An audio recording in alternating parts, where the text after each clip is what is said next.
Noong 2026, nakita nating lumitaw ang Ukraine bilang isang puwersang pangmalayuan. Maraming drones ang naipadala sa Russia at mga okupadong teritoryo, umabot sa record-breaking na bilang na nagdulot ng record-breaking na dami ng natamaan. Kung dito nagtapos ang taon, parang kamangha-mangha ang 2026 para sa Ukraine. Marami pang plano ang Ukraine. Sobrang dami pa.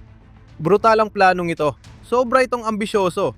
Pero kung magagawa ito ng Ukraine, grabe, magiging malaki talaga ito. Nagawa na ang listahan. Nagsimimula na ang gawain ng Ukraine. Ang naghihintay ngayon sa Russia ay ang susunod na yugto ng kampanya ng malalayong pag-atake ay nagtulak na kay Putin sa desperasyon. Noong Hulyo 26, nag-anunsyo si Pangulong Volodymyr Zelensky ng Ukraine matapos ang pagpupulong kasama ang mga pangunahing komandante ng militar ng Ukraine. Binuo na ang bagong listahan ng mga prioridad na target. Ginawan ang listahang ito para palawakin ang tagumpay ng kampanya ng malalayong pag-atake ng Ukraine at tamaan ang mga target na ayaw ng Russia mawala, na dati hindi pa posible tamaan ilang buwan lang ang nakalipas. Ayon kay Zelensky, dahil sa lumalawak na abot ng drones ng Ukraine, naging posible ang paggawa ng listahang ito. Ganon din ang kabiguan ng depensa sa himpapawid ng Russia na pigilan ang mga drone sa mga oil refinery, mga base militar at mga base panghimpapawid na tinamaan ng long-range na parusa ng Ukraine. Ngayon, nagkasundo kami na ipagpatuloy ang aming mga operasyon at in-update ang listahan ng mga prioridad na layunin.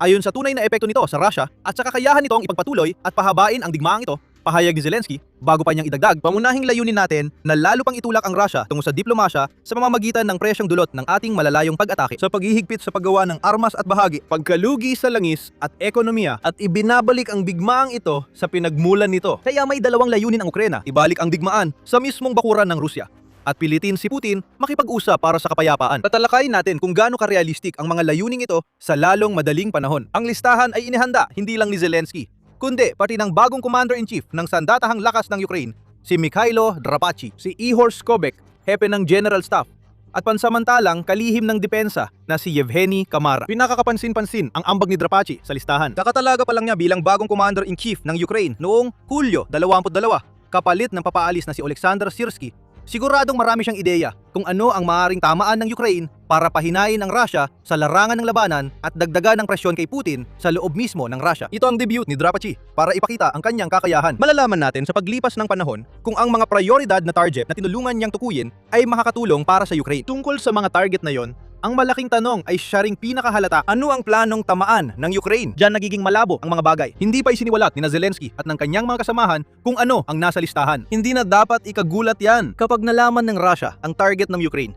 Nabibigyan lang nila ng pagkakataon ng Kremlin na dagdagan ng air defense systems doon. Pwede mong sabihin na may pagkakataon dito para sa Ukraine na maglabas ng pekeng listahan. Mapipipilit ang ilipat ng Russia ang air defenses nila mula sa mga totoong target. Pero marahil naniniwala ang Ukraine na masyadong mapanganib ang ganong estratehiya. Mas mainam manatiling lihim ang lahat hanggang lumipad ang mga drone at magsimula ang apoy. Gayunpaman, maaaring mayroon tayong ilang palatandaan kung ano ang gustong tamaan ng Ukraine based sa mga tinamaanan nito noong 2026. Ngayong taon, inilunsad ng Ukraine ang malawakang estratehiya ng malalayuang pag-atake.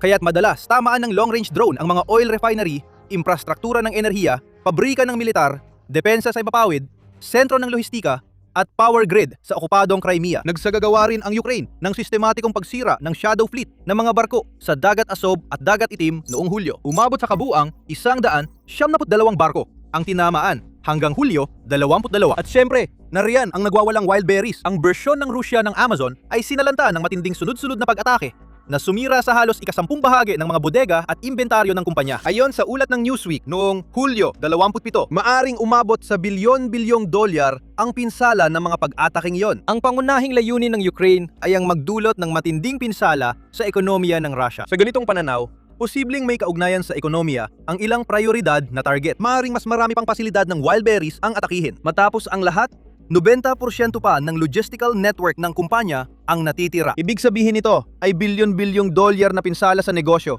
dahil sa pagbebenta ng military gear, drones, at bahagi na gamit ng mga sundalong Ruso. Sigurado kaming mas marami pang oil refinery sa listahan. Noong Hulyo 25, tinamaan ng Ukraine ang Tyumen Oil Refinery na 2,000 kilometro mula sa frontline. Makikita natin dito ang galing ng drones ng Ukraine na malayo na ang naabot nila. Ibig sabihin, dating hindi kayang tamaan ang mga refinery.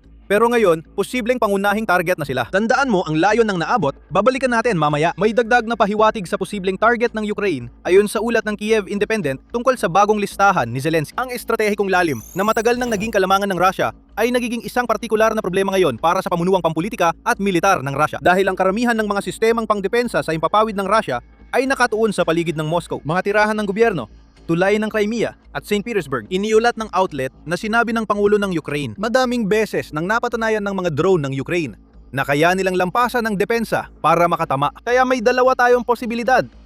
Binanggit ni Zelensky ang mga lokasyong ito dahil yon ang mga prioridad. May sesay naman yon. Sinusubukan ng Ukraine na paghiwalain ang Crimea kaya makabuluhan ang mga pag-atake sa Kerch Bridge na nagdurugtong sa Crimea sa kalupaang bahagi ng Russia. Mabuti rin para sa Ukraine na tamaan ng Moscow at St. Petersburg dahil ang dalawang ito ang pinakamahalagang lungsod para kay Putin. Dapat pinakaprotektado sa digmaan ang kabisera ng Russia at bayan ni Putin. Kaya ang pag-atake rito ay sumisira sa reputasyon ni Putin bilang tagapagtanggol ng mga mamamayan ng Russia. Kasing halaga ng pinsalang dulot ng ibang pag-atake ng Ukraine sa ekonomiya. Tungkol naman sa pangalawang posibilidad, maaring sinusubaybayan ng Ukraine ang galaw ng mga sistemang pangdepensa sa himpapawid ng Russia. Pinalalakas ni Putin ang depensa sa mga lugar na nabanggit ni Zelensky. Ibig sabihin nito, maaring ang ibang mga target na dati ay inakalang hindi kayang tamaan ay ngayon ay abot na at wala ng sapat na depensa para protektahan ang kanilang sarili. Iniulat na inilipat ng Russia ang air defense mula Arctic para protektahan ang mga mahalagang lugar. Ayon kay Putin, sinabi ni Zelensky na inilipat ng Russia ang air defense system sa iba't ibang bahagi ng bansa. Ipinapakita nitong alam ng Ukraine ang pinagmulan ng mga sistema.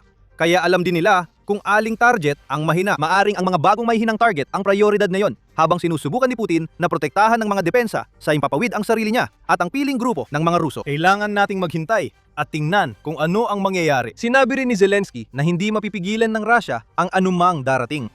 Tinukoy ng Pangulo ng Ukraine ang mga numero. Mahigit sa 1,000 misyon ng malalayuang pag-atake ang matagumpay na naisagawa ng Ukraine mula simula ng long-range sanctions campaign noong unang bahagi ng 2026. Palalim ng palalim ang mga pag-atake. Ang pag-atake sa Tyumen Refinery ay hindi pa nga record. Ang record na yon ay mula sa isang pag-ataking nangyari ilang araw lang bago yon laban sa Omsk Refinery. Mga 2,500 kilometro ang layo mula sa hangganan ng Ukraine at Russia. Ayon kay Zelensky, hindi pa naabot ang sukdulang abot ng kanilang drone. Ngayon, kaya nang tamaan ng Ukraine ang mga target na lagpas 3,000 kilometro, pati Urals at Siberia. Pati maraming iba pang rehiyong malayo sa Moscow, nasa linya na rin ng pag-atake. Muli, ito ay tungkol sa mensahe. Gusto ni Zelensky na mapagtanto ni Putin na ang laki ng Russia na naging malaking lakas nila sa maraming digmaan noon ay naging isang pabigat na ngayon. Napilitan ang Russia ilipat ang mga depensang panghimpapawid dahil kulang sila para maprotektahan lahat. Habang lumalawak ang abot ng mga drone ng Ukraine, lumalaki rin ang listahan ng mga posibleng target. Nagbibigay daan itong pumili ng mga bagong prioridad na target. Ngayon, masaya ang Ukraine na lituhin ang Russia. Tatamaan ba nito ang Moscow, St. Petersburg? At tatamaan ba nito ang Crimea ng mas matindi pa bilang pagpapatuloy ng dati ng brutal na kampanya? Tataman ba nito ang mas malalayong target na mas mahina kaysa dati?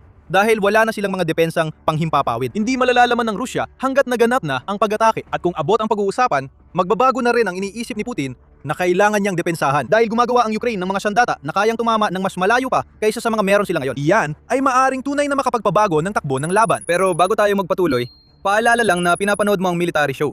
Kung hindi ka pa nakakapag-subscribe, na yun na ang tamang panahon para pindutin ang button at i-enable ang notifications para siguradong ikaw ang unang makakakita ng mga susunod naming ilalabas sa channel. Napatunayan ng Ukraine na kaya nitong tamaan ang mga target na hanggang 3,000 kilometro ang layo. Marami pang darating. Mas marami pa. Ilang araw bago niya ibunyag ang pagkakaroon ng bagong listahan ng mga prioridad na target ng Ukraine. Ibinunyag ni Zelensky na pinalalawak ng Ukraine ang saklaw ng kanilang mga drone para maabot ang mga target hanggang 4,000 kilometro mula sa hangganan. Ayon kay Zelensky, dapat matapos ang gawain yon bago matapos ang 2026 na nagdadagdag pa ng isa pang aspeto sa listahan. Kung madagdagan pa ng 1,000 kilometro ang saklaw ng Ukraine, maabot na nito ang malayong silangan ng Russia. Masama yan para kay Putin at lalo pa itong lalala. Bukod sa dagdag na 1,000 kilometro sa saklaw na inaasahan na yung taon, sinabi ni Zelensky na sa 2027 magkakaroon ng mga drone na kayang bumiyahe ng 5,000 hanggang 10,000 kilometro. Walang dagdag detalye ang presidente ng Ukraine. Tama lang din ang pag-iingat niya sa pagbibigay ng impormasyon. Siguradong may nakita ng teknolohiya si Zelensky na hindi pa ipinapakita ng Ukraine sa mundo o Russia, kaya siya nagbigay ng ganitong pahayag. Babala na naman ito kay Putin. May listahan ang Ukraine at malapit na nitong tamaan ang mga target na hindi inakala ni Putin na kayang tamaan. Bukod dito, Gumagawa rin ang Ukraine ng sarili nilang ballistic missile. Yung missile na dinedevelop ng Firepoint, kumpanyang gumagawa ng long-range drones ng Ukraine laban sa Russia, ay hindi lang basta konsepto. Ayon sa Kiev Post, noong Hulyo 18, sinabi ng Firepoint na malapit nang matapos ang missile at maaari na itong gamitin laban sa Russia pagsapit ng taglagas ng 2026.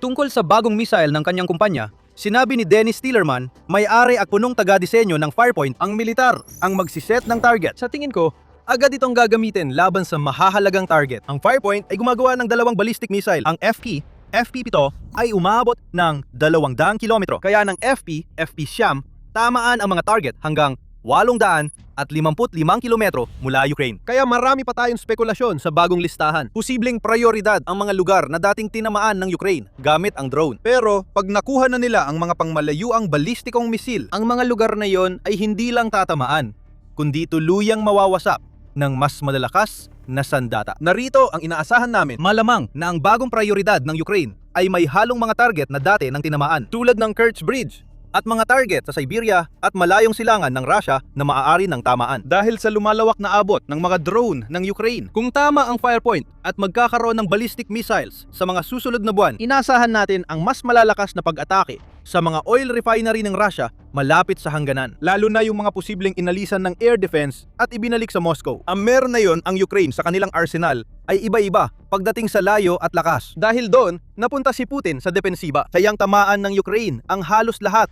At gusto ni Zelensky na malaman yon ni Putin. Pagdating sa dulo, ang pag-anunsyo ng listahan ng mga prioridad na target ay tungkol lang sa isang bagay. Pilitin si Putin makipagnegosasyon. Binanggit din ni Zelensky yon sa siping ginamit natin sa simula ng video. At nilinaw pa niya ang nais ng Ukraine sa parehong Telegram post. Ginawa na namin ang lahat ng kinakailangang panukala sa pamunuan ng Russia para matapos ang digmaan sa marangal na kapayapaan. Alam ng lahat ng mga katuwang kung ano ang kinakailangan. Epektibo ang aming katumpakan sa pagliha ng mga kondisyon para sa diplomasya, sabi ni Zelensky. Sa madaling salita, nakita na ng Ukraine ang sitwasyon at sila na ngayon ang may hawak ng alas. Ang Rusya ang dapat sanang gumagamit ng malayuang pag-atake para piliting sumuko ang Ukraine. Matagal na nagagawa ng Russia ito dahil wala pang kakayahan ng Ukraine na tapatan ang long-range na armas ng Russia. Ngayon, may long-range na banta na rin ang Ukraine.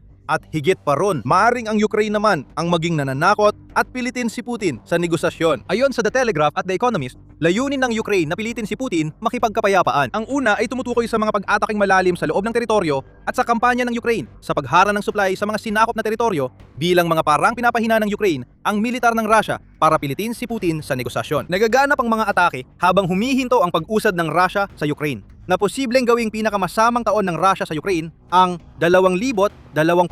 Mabagal at magastos ang bawat tagumpay ng Russia ngayon, kasama ang libu-libong sundalo na kapalit. At sa bawat lumilipas na araw, mas marami pang bahagi ng makinang pandigma ng Rusya ang nasisira, maging refineria, target sa Rusya, o sentrong logistikal sa sinakop na rehiyon. Mas pinatindi pa ito ng The Economist na nagsasabing tahasang sinusubukan ng Ukraine na takutin si Putin para mapilitan itong makipag-usap ukol sa kapayapaan. Hindi namin masasabi na hindi kami sang-ayon. Ang bagong listahan ng Ukraine ay isang banta na kasing linaw ng alinmang nakita na nating nagmula sa bansang iyon. Ito ay banta na pinatitibay ng lahat ng tagumpay ng Ukraine sa mga malayo ang pag-atake na natamo nito sa ngayon, ngayong 2026. Hindi biro ang banta ni Ginoong Zelensky. Binobomba ng Ukraine ang mga refinery sa Rusya. Kaya napipilitan ang pamahalaan na magpatupad ng rasyon ng gasolina sa mahigit isang dosenang reyon. Ang pag-atake sa kalsada, tulay, refinery at ferry papuntang Crimea ay nagdudulot ng kakulangan ng supply sa peninsulang inanex ng Rusya. Tahanan ng napakalaking puwersang militar na pinagkakaitan ng mga paraang kailangan nito para gumana. Ayon sa ulat, alam ng Ukraine na nanaisin ng karamihan sa mga Ruso na maiwasan ng higit pang pagdurusang nararanasan na nila. Kaya naman ibinunyag nito ang pagkakaroon ng bago nitong listahan. Pero si Putin ay hindi ang buong Russia at maaring maging problema yon. Ang estratehiya ng Ukraine na pilitin si Putin na makipag-usap ay maaring hindi gumana dahil ibinaon na ni Putin ang sarili niya ng napakalalim sa hukay sa pamamagitan ng pagsalakay niya sa Ukraine. Kaya alam niyang doon din siya malilibing kung susuko siya sa anumang paraan. Makikita ito sa kamakailang retorika ng Russia tungkol sa usapang pangkapayapaan. Noong Hulyo, iniulat ng Financial Times na ayon sa mga source na malapit kay Putin, malabong makisali siya sa anumang makabuluhang usapang pangkapayapaan hanggang sa hindi bababa sa Pebrero 2027.